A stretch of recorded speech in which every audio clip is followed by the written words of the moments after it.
शांति। आदरणीय दीदी मनमोहिनी जी के पुण्य स्मृति दिवस पर व्यक्तिगत जो भी हमारे पास स्मृतियां है वो आपके सामने प्रस्तुत करना चाहता हूं। जब मैं 1978 में मधुबन में आया, थोड़े समय के बाद ही एक दिन सवेरे सवेरे करुणा भाई हमारे कमरे में आया और उन्होंने कहा, यहाँ एक मशीन है, आप देख लो। तो मैंने देखा वो प्रिंटिंग प्रेस था, प्रिंट करने का। तो तब तक मधुबन में गोपी बहन करके थी, वो सिंधी मुरली हाथ से लिखते थे, फिर लिथो होता था। तो मैंने उस मशीन को देखकर स्टार्ट किया। दीदी रोज देखने आती थी, खड़ी होती, क्या कर रहे हो? हाथ सब काले हो जाते थे, कार्बन होता था। दीदी को एक दिन कहा, दीदी आप इधर सामने खड़े हो जाओ तो आपका फोटो निकलेगा। मेरा फोटो? हमने कहा हाँ।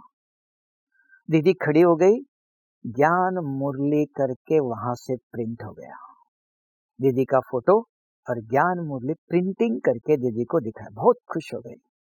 तो माना मुरली सब कुछ अभी प्रिंट कर सकता है? हमने कहा हाँ। एक करके दिखाया, फिर औरों को मैंने सिखाया, आप करना ये। तब तक दादी ने प्रश्न पूछा, क्या ये सही है, इसी पर करे?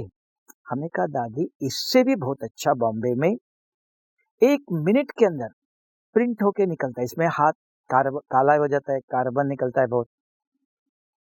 फिर जा करके प्रिंटिंग प्रेस, ये लिथो, मुरली प्रिंट करने के धीरे धीरे परिवर्तन हुआ। ये दीदी का सबसे पहले ज्ञान मुरली।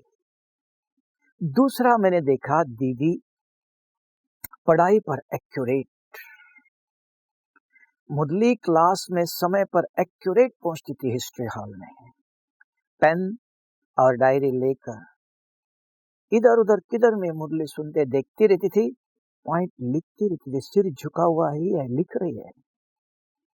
फिर मुरली क्लास के बाद कमरे में आके जो बाबा के अनन्य स्नेही सहयोगी है उनको मुरली के पॉइंट लिखती थी और हमको बुला के कहती थी, कभी कोई आया परिचय देती थी, देखो ये बाबा के अनन्य बच्चे हैं,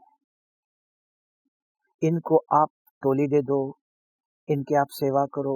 एक एक का परिचय कराती थी और रोज एक एक को मुरली के पॉइंट पूरे लिखे नहीं, पोस्ट कार्ड पर, उसके बाद नाश्ता करती थी। ऐसे योग में भी देखता था, अमृत वेले एक्यूरेट दीदी स्नान करके हिस्ट्री हॉल में जहां बाबा और मम्मा बैठते थे, वहां एक जगह पर दीदी एक्यूरेट स्थिर, इतना बुजुर्ग होने के बाद भी। और एक बाबा के गद्दे पर विश्व रतन दादा। जब कभी विश्व रतन दादा बाहर जाते थे अकाउंट्स के लिए, तो मनोहर दादी कहते थे, आप बैठो। मनोहर दादी ने भी हमको मधुबन आते ही शाम को रोज हिस्ट्री हॉल में जाके योग कराओ। फिर दादा नहीं था तब आप योग कराओ। ऐसे अंग्रेज आते थे, उनको कोर्स कराओ। तो ऐसे धीरे धीरे दादियों की पालना से हर प्रकार के पढ़ाई में, योग में दीदी नंबर 1। अभी आप सुनते होंगे दीदी की परखने की और निर्णय करने की शक्ति। हमने देखा एक दिन तो दीदी ने के सामने एक भाई आया, बहुत अच्छे सुंदर मेडल बना करके, जो शिव बाबा के चेन डाला था उसके अंदर, शिव बाबा बहुत बड़ी चेन सोने की और शिव बाबा के साइन चिन्ह का, तो जैसे कि लॉकेट बना करके 5 लाख के बाद दीदी को दिया। दीदी ने मुझे बुलाया और कहा, इसको एक एक प्लास्टिक में डाल के पैक करके लेके आओ। जब तक मैं लेके जाऊं तब दीदी 10 बजे के बाद नाश्ता करने के बाद थोड़े से रेस्ट करती थी। मैंने जाके टेबल पर रखा, वो ग्लास का टेबल था, ठक हो गया। तुरंत दीदी उठ के आई, अरे हो गया? हमने कहा दीदी आप रेस्ट करो, मैं रखता हूँ। नहीं नहीं, आई उठ के, देखा, खोला प्लास्टिक से, ये आपके गले में अच्छा लगेगा। दीदी मैं कभी सोना पहनता नहीं हूँ, आप नहीं पहनते हो, दीदी पहनाती है। तो हमने, नहीं दीदी मैंने कभी पहना नहीं, ना करके आ गए। मैं बाहर आने के बाद मुझे स्ट्राइक हुआ, ये मेरी परीक्षा थी कि कोई सोना और कुछ देखकर आपकी भी इच्छा होती है। कहने में आता है वस्तु, व्यक्ति, वैभव के आकर्षण में न आओ। क्या आपकी भी इस देखकर इच्छा हुई? तो मेरी परीक्षा थी। उस दिन से दीदी देखा, हर चीज हर घंटे में बुलाती थी।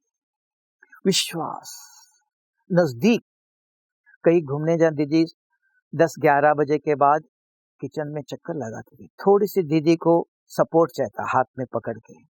दीदी शाम को भी 4 बजे, 4, साढ़े 4, 5 बजे तक चक्कर लगाती थी। तो एक दिन लेके जा रहा था मैं दीदी को पकड़कर, किचन में कोई नहीं थे, कोई एक भाई आलू की चिप्स तल रहा था। सब्जी डिपार्टमेंट से एक भाई आके रखता था उधर काट कर, तो कोई नहीं, उस एक भाई ने उठा के मुंह में डाला। दीदी ने देखा, तुरंत कहा इसको आज के आज भेजो बाबा के भंडारे में। भोग लगाने के पहले यहाँ कोई मुंह में डाल नहीं सकता है, पहले बाबा को भोग लगना है, भंडारे में कोई कुछ खाना नहीं। बहुत डिसिप्लिन, इसलिए कहते हैं वैल्यू बेस्ड एजुकेशन है। स्पिरिचुअल वैल्यूज दीदी के जीवन में दिखाई देते थे। पढ़ाई, योग। अगर शाम को हम थोड़े से 3-4 ही कुमार होते थे, दीदी 6:30 बजे एक्यूरेट पहुंच जाती थी। हम कहीं वॉकिंग भी गए, इतना सेवा नहीं होते थे, बिल्कुल 6:30 से 5 मिनट पहले 20-25 तक पहुंच जाते थे। हाथ मुंह धो करके एक्यूरेट 6:30 बजे दीदी पहुंचने से पहले आके बैठ जाते। अगर एक दिन भी नहीं आए तो जरूर पूछेंगे कहाँ गए थे। तो डिसिप्लिन परफेक्ट है ना। कहते हैं वैल्यू बेस्ड एजुकेशन पे वैल्यू नेचुरल आचरण में, टाइम पर एक्यूरेट। ऐसे दीदी के जीवन में बहुत सारे अनुभव है। दीदी खाने के बाद 100 कदम चलती थी, तो कोई दिखाई दिया हाथ पकड़ के 100 कदम चलती थी। और एक दिन मैंने देखा दीदी के अंदर कितनी वैल्यूज, मैनर्स, डिसिप्लिन। मालिक है, सुनते हम ज्ञान में मालिक और बालक। एक दिन दीदी को कोई एक वस्तु चाहिए था और दीदी उस स्टोर में खड़ी है, लेकिन जो स्टोर का व्यक्ति था देखने वाला वो वहां नहीं था, वो कहीं गया था, खुला था, कहीं गया था। दीदी खड़ी है, दीदी चाहे तो उठा के ले जा सकती है, खड़ी है वहां। वो आया भाई, अरे कहाँ गए थे? ये दीदी को ये चीज चाहिए। दीदी आप ले लो ना, इधर सामने आपके हाथ के बाजू में है। नहीं, हम बालक है, मालिक नहीं। अभी आप इस स्टोर के, इस वस्तु के आप मालिक हो। बिना आपको पीछे हुए कोई चीज उठा नहीं सकती, ये भी चोरी ही हो जाती है। आपकी जिम्मेवारी। मालिक होते हुए दीदी मम्मा के बाद सेकंड एडमिनिस्ट्रेटिव हेड थी, तो भी अपने हाथ से उठा सकती थी। मालिक है हम, अभी आज हम भी मालिक, हमारा घर उठा के खाते हैं, पूछते नहीं, माँ है, बाप है, हमारा घर है, तो भी मालिक कहाँ और बालक कहाँ। ये ह्यूमन वैल्यूज है, दैवी गुण है, नेचुरल।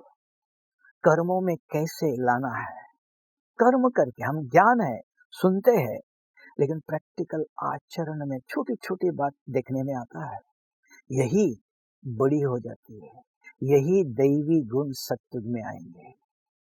यहाँ बीज बो रहा है बाबा बच्चों के द्वारा कर्म करके, इसलिए मधुबन को कर्म भूमि कहते हैं। भगवान आके ये बीज बो रहा है। दैवी गुणों के बीज बो रहा है। इसका फल दैवी सत्युग में, दैवी दुनिया में वहां दिखाई देगा। यहाँ भी अभी भी है, जब तक संगम युग चल रहा है अभी भी इसको हमें आचरण में ला रहे हैं हम। पहले दीदी ने सिखाया कैसे करना है, कैसे चलना है, आवाज नहीं है हर जगह पर। इवन दीदी की इतनी मैनर्स हमने अपने जीवन में देखा, दीदी कहती थी बार बार मिलो। एक दिन ऐसे हो गया, दीदी को कुछ जरूरत था, बुलाया, और मैं उस समय हो गया था, खाने पर गया था। तो वो भाई को कहा, सिक्योरिटी वालों को, उसने देखा कहीं नहीं है। दीदी वो तो सोने में गए, खाना खा के गए कमरे में। हाँ, उठाना नहीं, ठीक है सोने दो, बाद में देखेंगे। मैं खाना खा के बाहर आया तो देख किसी ने करे आपको ढूंढ रहा था वॉचमैन। तो मैं गया, अरे क्या है दीदी? अभी जाना नहीं, दीदी को मैंने बताया आप सो गए थे। तो दीदी सामने मिली, अरे आपको किसने उठाया? हमने कहा दीदी मैं सोया नहीं था, खाना खा के यहाँ ही था।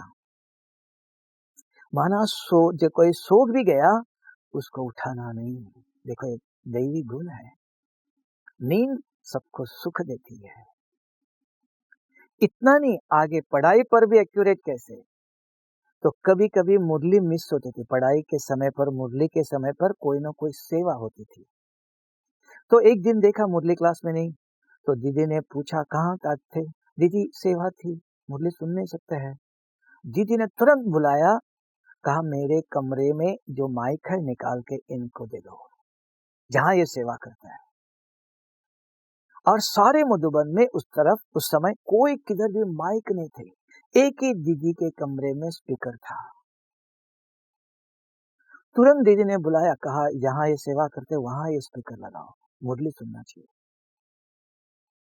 ये है दैवी गुण, गायन है। दीदी ने करके आचरण में लाके तो दैवी गुणों की मूर्ति थी, प्रैक्टिकल।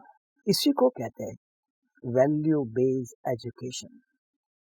ये स्पिरिचुअल एजुकेशन, हर कर्म में, हर बोल में, हर चलन में वैल्यूज। आप कहेंगे वैल्यू बेस्ड एजुकेशन इस ईश्वरीय विश्वविद्यालय में क्या पढ़ाते? ये दीदी मनमोहिनी के जीवन में, आचरण में, कदम में, बोल में, हर जगह पर इतने मर्यादित, एक्यूरेट, और इतने प्यार में भी जैसे मुझे लगता था माँ और बेटे का, हाथ पकड़ के। इवन एक ही दीदी नहीं, इवन जानकी दादी भी जब भी मिले कहते 1 मिनट दृष्टि दे के जाओ, मिल के जाओ। मुरली क्लास होते बुलाती थी, बिठा करके मुरली का डिस्कशन करती थी। ऐसे निर्मल संता दादी भी, ऐसे दादी प्रकाश में नाश्ते पर रोज मुरली क्लास से आती थी, हाथ पकड़ कर आओ दादी आप नाश्ता करो, नहीं आओ, हाथ पकड़ करके, जैसे माँ और बेटे का संबंध। ये तीनों दादियां, रतनमन दादी भी है, आज भी है। जब भी जाओ नाश्ते पर बुलाओ, अपने साथ बैठो, साथ में बिठाएंगे। दादी, दीदी, जानकी दादी, निर्मल संता दादी, हर एक की पालना, तब हम दादियों के पालना से पले हुए हैं। हर प्रकार के आचरण में याद आता है कि क्या करते थे, कैसे खाते थे, कैसे बोलते थे, कैसे सेवा करते थे। उनकी पालना से, जैसे ब्रह्मा बाबा ने, मम्मा ने इन दादियों को फर्स्ट जो ग्रुप है, तो फर्स्ट जो कलम लगाया बाबा ने, डायरेक्ट ब्रह्मा बाबा और मम्मा ने इन दादियों का।